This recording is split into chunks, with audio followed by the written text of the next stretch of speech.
இன்னைக்கு சூப்பரான யானை கதை பார்க்கலாமா? யானையும் முயலும் ஒரு நாள் ஜாலியா வாக்கிங் போயிட்டு இருந்தாங்களாமா. அப்பன்னு பார்த்து ஒரு செடி ரொம்ப வாடி போய் இருந்ததாமா. அச்சச்சோ, இந்த செடி ரொம்ப வாடி போயிருக்குதே அப்படின்னு ரெண்டு பேரும் பேசிட்டு இருந்தாங்களாமா.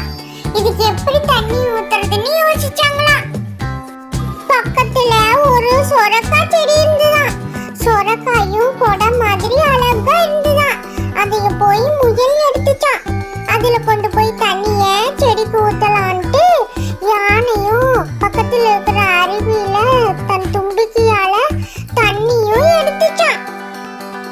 செடிக்கு மேல ஒரு மரம் இருந்துச்சான். அந்த மரத்துல அந்த சொரக்காய கட்டி தொங்க விட்டுட்டாங்களாம்.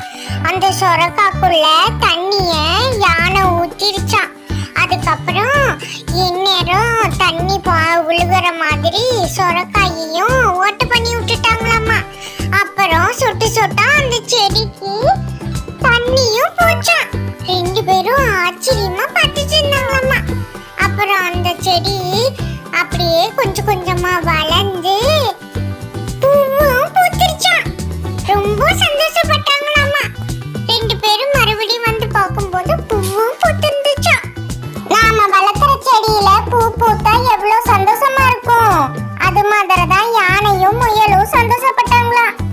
உங்க பையன் சேனலை லைக் பண்ணுங்க, சப்ஸ்கிரைப் பண்ணுங்க. தேங்க்யூ, பாய்.